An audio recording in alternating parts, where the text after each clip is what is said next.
परिचय। अरे अमित, तुम क्या कर रहे हो? कुछ भी नहीं पिताजी, मुझे आपसे कुछ पूछना है। हाँ हाँ, पूछो। पिताजी, हमारे देश की जनसंख्या वृद्धि दर क्या है? अच्छा प्रश्न है बेटा। हम अवकलज का उपयोग करके वृद्धि दर का पता लगा सकते हैं। हम वृद्धि दर निकालने में अवकलज का उपयोग कैसे कर सकते हैं पिताजी? क्या तुम इसके बारे में और अधिक जानना चाहते हो? हाँ पिताजी। तो आओ, अपने इस नए अध्याय में हम अवकलज के अनुप्रयोगों के बारे में विस्तार से चर्चा करें। उद्देश्य।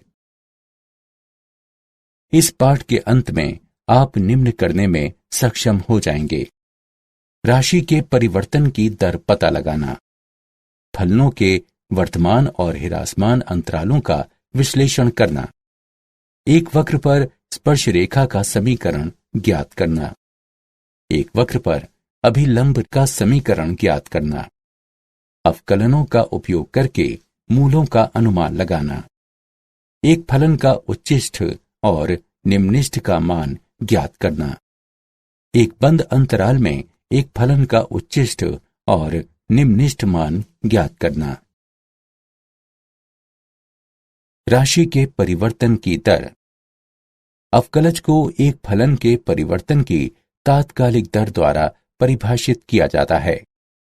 इसका मानक उदाहरण यह है कि यदि एफ टी समय टी पर एक वस्तु की स्थिति दर्शाता है, तब एफ डैश टी समय टी पर वस्तु की चाल को दर्शाता है।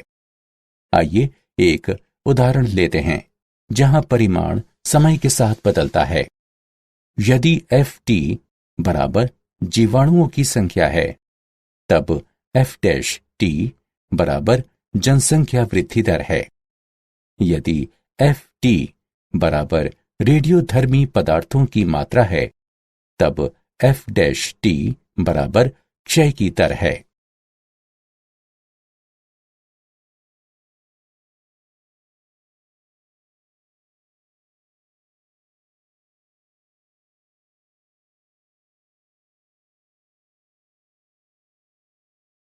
उदाहरण: धातु की एक वर्गाकार चादर की भुजा 3 सेंटीमीटर प्रति मिनट की दर से बढ़ रही है।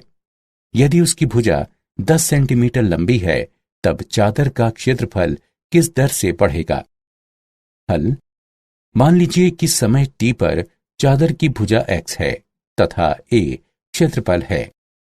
तो ये दिया गया है कि dx बटा dt बराबर 3 सेंटीमीटर प्रति मिनट। इसे समीकरण 1 से चिन्हित करें तथा a बराबर x वर्ग को समीकरण 2 से चिन्हित करें। समीकरण 2 का t के सापेक्ष अवकलन करते हैं तो हमें प्राप्त होगा dA बटा dt बराबर 2x गुणा dx बटा dt। समीकरण 1 से dA बटा dt बराबर 6x। अब क्षेत्रफल के परिवर्तन की दर। यदि x बराबर 10 सेंटीमीटर है, तब x पर dA बटा dt बराबर 10 होगा, जो कि बराबर होगा 6 गुणा 10 अर्थात 60 वर्ग सेंटीमीटर प्रति मिनट के। वर्धमान और ह्रासमान फलन। एक फलन f एक खुले अंतराल I पर वर्धमान होता है यदि x2 से छोटे अंतराल x1 में कोई दो संख्याएं x1 और x2 के लिए f x1 f x2 से छोटा या बराबर है को इंगित करती हैं। एक फलन f एक खुले अंतराल I पर ह्रासमान होता है यदि x2 से छोटे अंतराल x1 में कोई दो संख्याएं x1 और x2 के लिए f x1 f x2 से बड़ा या बराबर है को इंगित करती हैं। एक फलन f एक खुले अंतराल I पर निरंतर वर्धमान होता है यदि x2 से छोटे अंतराल x1 के साथ I के अंतर्गत प्रत्येक x1 x2 के लिए हमारे पास f x1 f x2 से छोटा है, जिसका अर्थ है x के बढ़ने से fx बढ़ेगा। एक फलन f एक खुले अंतराल i पर निरंतर ह्रासमान होता है। यदि x2 से छोटे अंतराल x1 के साथ i के अंतर्गत प्रत्येक x1 x2 के लिए हमारे पास fx1 fx2 से बड़ा है, जिसका अर्थ है x के बढ़ने से fx घटेगा। फलन जो ना ही वर्तमान है और ना ही ह्रासमान है। आइए एक उदाहरण लेते हैं। नीचे दिया गया फलन है y बराबर cos x। प्रमेय: माना कि f एक बंद अंतराल a b पर सतत है तथा खुले अंतराल a b पर अवकलन किया जा सकता है, तब f बंद अंतराल a b में वर्धमान होता है यदि खुले अंतराल a b के अंतर्गत प्रत्येक x के लिए f डैश x 0 से बड़ा है। f बंद अंतराल a b में ह्रासमान है यदि खुले अंतराल a b के अंतर्गत प्रत्येक x के लिए f डैश x 0 से छोटा है। f बंद अंतराल a b में एक अचर फलन है यदि खुले अंतराल a b के अंतर्गत हर x के लिए f डैश x 0 के बराबर है।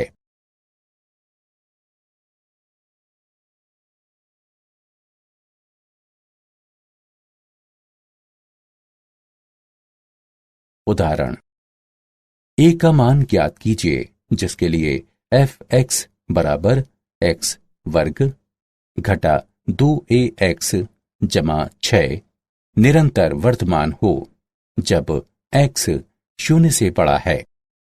हल: हमें ज्ञात है fx बराबर x वर्ग घटा 2ax जमा 6। fx का x के सापेक्ष अवकलन करते हैं। f डैश x बराबर 2x घटा 2a बराबर 2 गुणा x घटा a। f डैश x 0 से बड़ा है यदि 2 गुणा x घटा a 0 से बड़ा है अथवा यदि x a से बड़ा है। अतएव a 0 से बड़ा या बराबर है क्योंकि x 0 से बड़ा है। स्पर्श रेखा और अभिलंब: माना कि y बराबर fx x के सापेक्ष y का अवकलज अर्थात x1 y1 पर dy बटा dx x1 y1 पर वक्र y बराबर x के f के लिए स्पर्श रेखा की ढलान को प्रदर्शित करता है, तब x1 y1 पर वक्र के लिए स्पर्श रेखा का समीकरण y घटा y1 बराबर x1 y1 पर dy बटा dx x घटा x1 होता है। जैसा कि हम जानते हैं कि संपर्क स्थल पर अभिलंब रेखा स्पर्श रेखा के लंबवत होती है, अतएव x1 y1 पर अभिलंब की ढलान x1 y1 पर घटा 1 बटा dy बटा dx होता है। x1 y1 पर वक्र y बराबर x के f के लिए अभिलंब का समीकरण y घटा y1 बराबर x1 y1 पर घटा 1 बटा dy बटा dx गुणा x घटा x1 होता है। विशेष स्थिति: यदि स्पर्श रेखा की ढाल 0 हो तब tan थीटा बराबर 0 एवं इसलिए थीटा बराबर 0, जिसका तात्पर्य है कि स्पर्श रेखा x अक्ष के समानांतर होती है। अतः बिंदु x1 y1 पर स्पर्श रेखा का समीकरण y बराबर y1 के द्वारा दिया जाता है। यदि थीटा का मान पाई बटा 2 के समतुल्य होता है तब tan थीटा का मान अनंत के समतुल्य होगा, जिसका तात्पर्य है कि स्पर्श रेखा एक्स अक्ष के लंबवत है, अर्थात वाई अक्ष के समानांतर है। इसलिए x1 y1 पर स्पर्श रेखा का समीकरण x बराबर x1 द्वारा दिया जाता है। उदाहरण, वक्र के लिए स्पर्श रेखा और अभिलंब की ढलान ज्ञात कीजिए। 1/2 पर वर्गमूल x जमा वर्गमूल y बराबर 1। हल, वक्र का समीकरण वर्गमूल x जमा वर्गमूल y बराबर 1 है। इसे समीकरण 1 से चिह्नित करें। x के सापेक्ष समीकरण 1 का अवकलन करने पर हमें प्राप्त होता है 1/2 गुणा वर्गमूल x जमा 1/2 गुणा वर्गमूल y गुणा dy बटा dx बराबर 0, अथवा dy बटा dx बराबर घटा वर्गमूल y बटा x।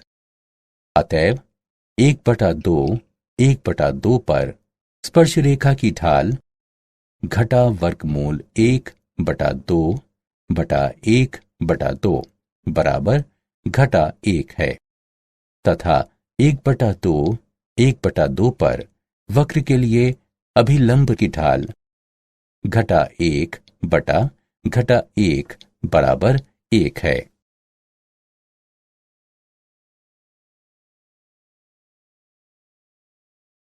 सन्निकटन। x के सापेक्ष fx का अवकलज इस प्रकार परिभाषित किया जाता है। f डैश x लगभग fx जमा डेल्टा x घटा fx बटे डेल्टा x के बराबर है।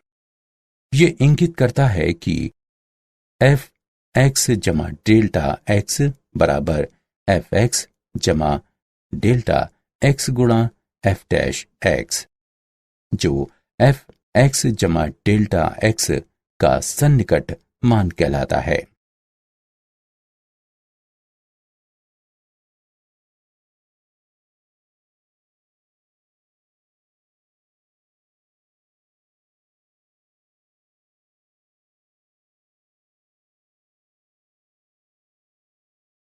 उदाहरण, अवकलन का उपयोग करते हुए 9996 के चतुर्थ मूल का सन्निकट मान ज्ञात कीजिए। हल, हम जानते हैं कि 9996 बराबर है 10,000 घटा 4 के, जो कि बराबर होगा 10 की घात 4 घटा 4 के। चलिए माना कि x बराबर 10 की घात 4 और डेल्टा x बराबर घटा 4 है। अतएव x जमा डेल्टा x बराबर 9996 होगा। माना कि y बराबर x की घात 1/4, जो कि बराबर है 10 की घात 4 गुणा 1/4 के, जो बराबर होगा 10 के। अतएव dy बटा dx बराबर है 1/4 गुणा x की घात घटा 3/4 के। अतएव y जमा डेल्टा y बराबर डेल्टा x गुणा dy बटा dx जमा y है। अब इस सूत्र में मान रखने पर हमें 9996 का चतुर्थ मूल बराबर घटा 4 गुणा 1/4 गुणा x घात 3/4 जमा 10 प्राप्त होगा। इसकी गणना करके हल करने पर हमें 9.999 प्राप्त होगा। अतः 9996 के चतुर्थ मूल का सन्निकट मान 9.999 है। उच्चिष्ठ और निम्निष्ठ। एक फलन का उच्चिष्ठ मान वो होता है जो बिंदु के पास बिंदु के दोनों तरफ किसी भी अन्य मान से अधिकतम होता है। इसे सापेक्ष उच्चिष्ठ कहा जाता है। सापेक्ष उच्चिष्ठ, माना कि fx फलन एक वास्तविक मान वाला फलन है तथा f(x) के प्रांत में c एक अभियंतर बिंदु है, तब x बराबर c पर f(x) एक सापेक्ष उच्चिष्ट कहलाता है यदि h के सभी धनात्मक तथा ऋणात्मक मानों के लिए जहां fc f ऑफ c जमा h से बड़ा है पर्याप्त छोटा हो। एक फलन का निम्निष्ठ मान वो होता है जो बिंदु के ठीक पास बिंदु के दोनों तरफ किसी भी अन्य मान से निम्नतम होता है। इसे सापेक्ष निम्निष्ठ कहा जाता है।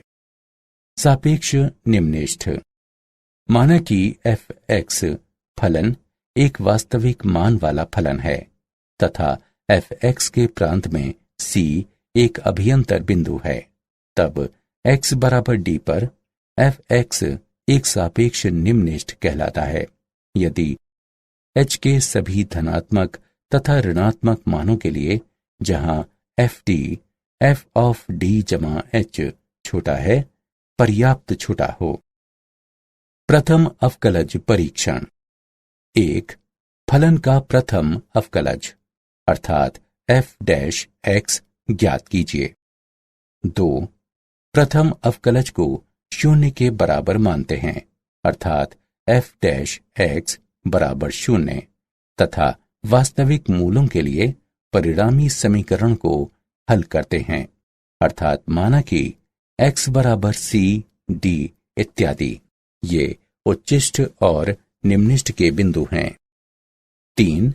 माना कि x बराबर c इनमें से कोई बिंदु हैं यदि f(x) की राशि धनात्मक से ऋणात्मक हो जाती है अर्थात x c के नजदीक से छोटा है के लिए f(x) 0 से बड़ा है तथा x c के नजदीक से बड़ा है के लिए f(x) 0 से छोटा है, तब x बराबर c सापेक्ष उच्चिष्ट का एक बिंदु है। यदि f(x) की राशि ऋणात्मक से धनात्मक हो जाती है अर्थात x c के नजदीक से छोटा है के लिए f(x) 0 से छोटा है तथा x c के नजदीक से बड़ा है के लिए f(x) 0 से बड़ा है, तब x बराबर c सापेक्ष निम्निष्ठ का एक बिंदु है। 4. यदि f(x) की राशि नहीं बदलती है तब c न तो सापेक्ष उच्चिष्ट का कोई बिंदु है और न ही सापेक्ष निम्निष्ठ का कोई बिंदु है। इस तरह का बिंदु नति परिवर्तन बिंदु कहलाता है।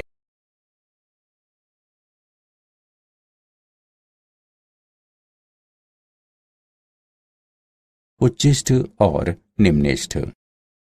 द्वितीय अवकलज परीक्षण। माना कि f अंतराल i पर परिभाषित एक फलन है तथा c i के अंतर्गत आता है। माना कि f c पर 2 बार अवकलनीय है, तब x बराबर c के सापेक्ष उच्चिष्ट का एक बिंदु है।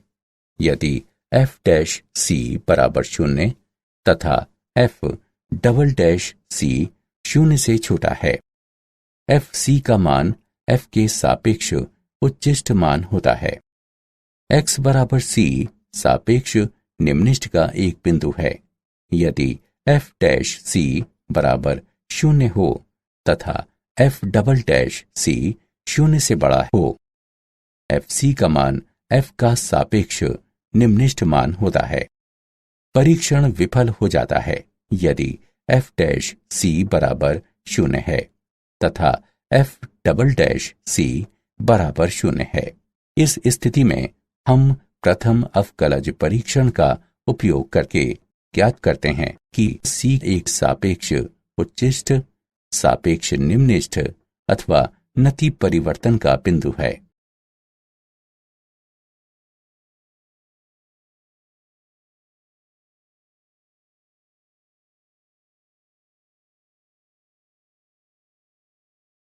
एक बंद अंतराल में फलन का उच्चिष्ट और निम्निष्ठ मान। फलन का उच्चिष्ट मान। यदि एक बंद अंतराल a, b पर फलन f(x) को परिभाषित किया जाता है, तब इस फलन को x बराबर c पर निरपेक्ष या व्यापक उच्चिष्ट वाला एक फलन कहा जाता है तथा c a b के अंतर्गत आता है यदि a b के अंतर्गत सभी x के लिए f(x) fc से छोटा या बराबर हो। फलन का निम्निष्ठ मान। यदि एक बंद अंतराल a, b पर एक फलन f(x) को परिभाषित किया जाता है, तब इस फलन को x बराबर d पर एक निम्निष्ठ वाला फलन कहा जाता है तथा d a b के अंतर्गत आता है यदि a b के अंतर्गत सभी x के लिए f(x) ft से बड़ा या बराबर हो। प्रमेय। माना कि f एक बंद अंतराल i बराबर a b पर एक सतत फलन है, तब f निरपेक्ष उच्चिष्ट मान होता है तथा f i में कम से कम एक बार इसे ग्रहण करता है। इसके अलावा f निरपेक्ष निम्निष्ठ मान होता है तथा f i में कम से कम एक बार इसे ग्रहण करता है। प्रमेय। माना कि f एक बंद अंतराल i पर एक अवकलज फलन है तथा माना कि c i का कोई आंतरिक बिंदु है, तब f' बराबर 0 होता है यदि f c पर अपना निरपेक्ष उच्चिष्ट मान प्राप्त करे। f' बराबर 0 होता है यदि f c पर अपना निरपेक्ष निम्निष्ठ मान प्राप्त करे। कार्य नियम। चरण 1। अंतराल में f के सभी महत्वपूर्ण बिंदु ज्ञात कीजिए, अर्थात बिंदु x ज्ञात कीजिए जहां या तो f' बराबर 0 है या f अवकलनीय नहीं है। चरण 2। अंतराल के अंत बिंदु लें। चरण 3। अंत बिंदु में f के मान का परिकलन कीजिए। चरण 4। परिकलन मानों में से f के उच्चिष्ट और निम्निष्ठ मान को पहचानें। ये उच्चिष्ट मान f का निरपेक्ष उच्चिष्ट मान होगा तथा निम्निष्ठ मान f का निरपेक्ष निम्निष्ठ मान होगा।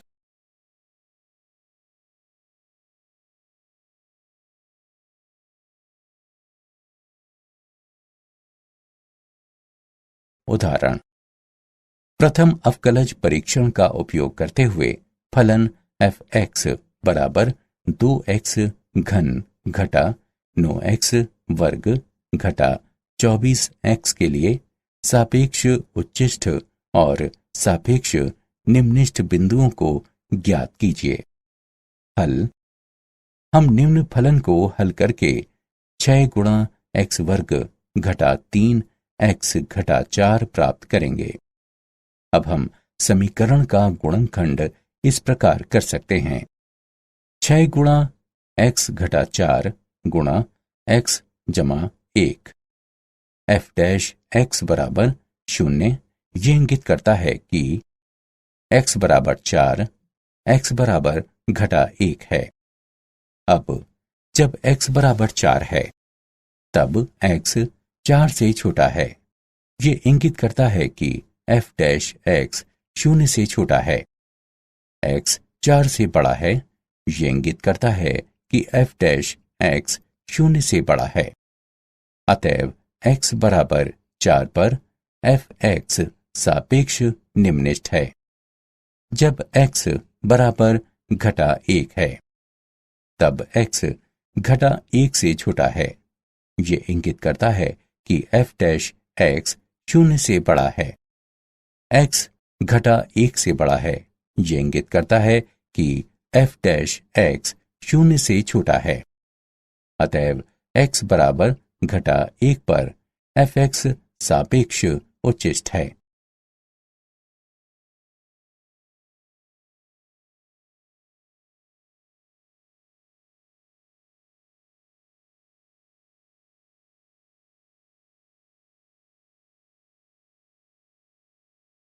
उदाहरण।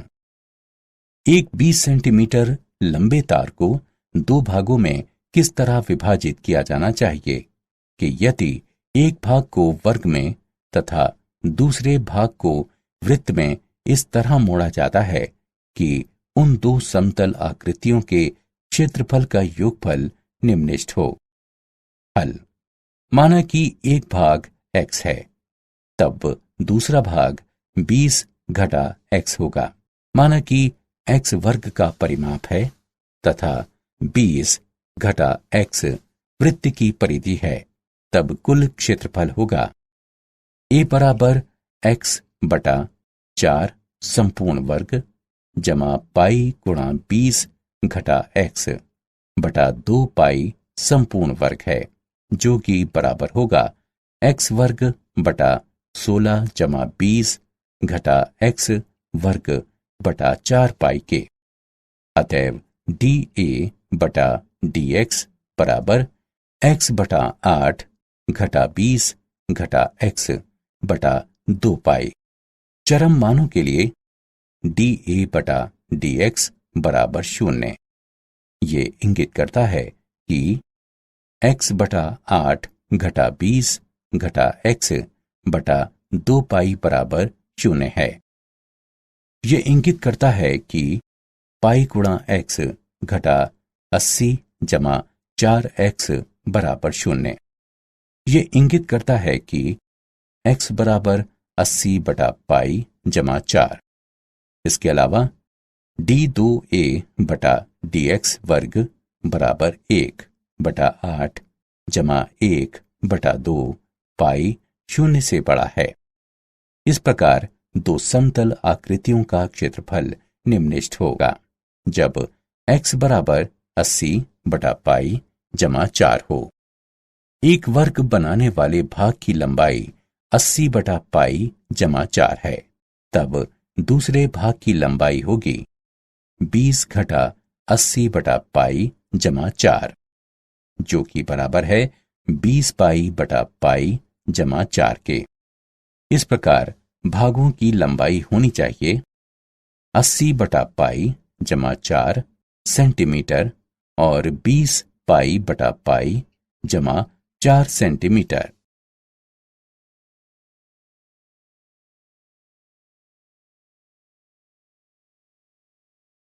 क्या आप जानते हैं, सर आइजैक न्यूटन ने अवकलज के विकास में बहुत बड़ा योगदान दिया है। गोटफ्रीड विल्हेम लेबनिज एक जर्मन दार्शनिक, गणितज्ञ और तर्कशास्त्री थे, जिन्होंने स्वावलंबन से कलन का विकास किया।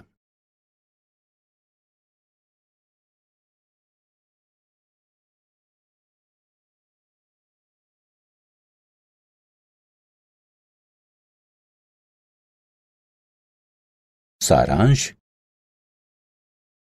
आइए हमने जो कुछ सीखा है उसे संक्षेप में दोहराएं। एक अवकलज को इस तरह से परिभाषित किया जा सकता है कि ये एक फलन की तात्कालिक परिवर्तन की दर देता है। फलन f एक खुले अंतराल i पर वर्तमान होता है यदि x2 से छोटे अंतराल x1 में कोई दो संख्याएं x1 और x2 के लिए fx1 fx2 से छोटा या बराबर है को इंगित करती हैं। फलन f एक खुले अंतराल i पर हिरासमान होता है यदि x2 से छोटे अंतराल x1 में कोई दो संख्याएं x1 और x2 के लिए fx1 fx2 से बड़ा या बराबर है को इंगित करती हैं। खुले अंतराल i पर एक फलन f निरंतर वर्धमान होता है यदि x2 से छोटे अंतराल x1 के साथ i के अंतर्गत प्रत्येक x1 x2 के लिए हमारे पास fx1 fx2 से छोटा हो। इसका तात्पर्य यह है कि यदि x बढ़ता है तब fx बढ़ेगा। खुले अंतराल i पर एक फलन f निरंतर हिरासमान होता है यदि x2 से छोटे अंतराल x1 के साथ I के अंतर्गत प्रत्येक x1 x2 के लिए हमारे पास fx1 fx2 से बड़ा हो। इसका तात्पर्य यह है कि यदि x बढ़ता है तब fx घटेगा। बिंदु x1 y1 पर वक्र y बराबर fx के लिए स्पर्श रेखा का समीकरण है। y घटा y1 बराबर बिंदु x1 y1 पर dy बटा dx गुणा x घटा x1।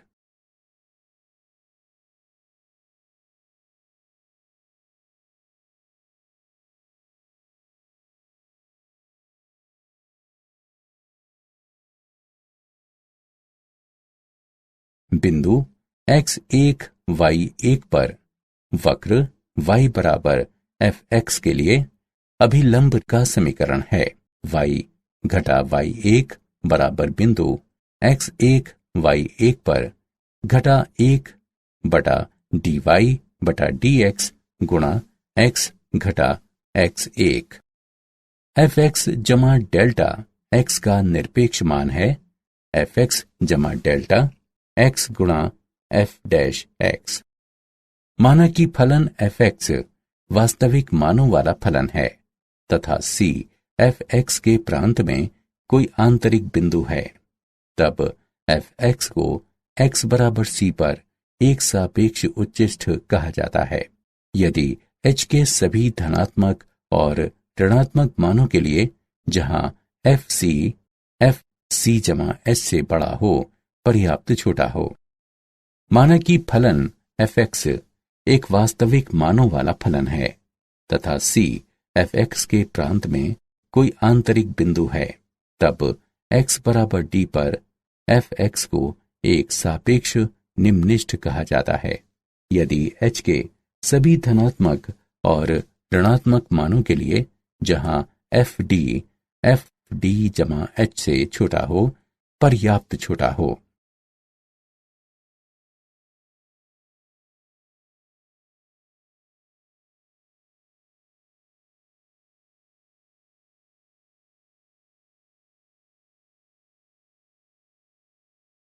यदि fx एक बंद अंतराल a b पर परिभाषित कोई फलन है, तब x बराबर c पर इस फलन को निरपेक्ष उच्चिष्ठ कहा जाता है तथा c a b के अंतर्गत आता है। यदि a b के अंतर्गत सभी x के लिए fx fc से छोटा या बराबर हो।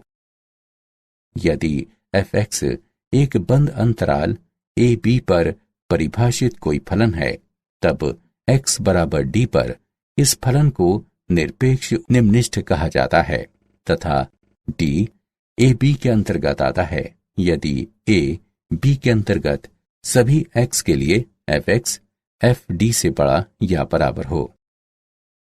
माना कि f एक बंद अंतराल I बराबर a b पर एक संतत फलन है, तब f निरपेक्ष उच्चिष्ठ मान होता है तथा f I में कम से कम एक बार इसे ग्रहण करता है। इसके अलावा f निरपेक्ष निम्निष्ठ मान भी होता है तथा f I में कम से कम एक बार इसे ग्रहण करता है। माना कि f बंद अंतराल I पर एक अवकलज फलन है तथा माना कि c I का कोई आंतरिक बिंदु है, तब f डैश c बराबर 0 है यदि f c पर अपना निरपेक्ष उच्चिष्ठ मान ग्रहण करे। f डैश c बराबर 0 है यदि f c पर अपना निरपेक्ष निम्निष्ठ मान ग्रहण करे।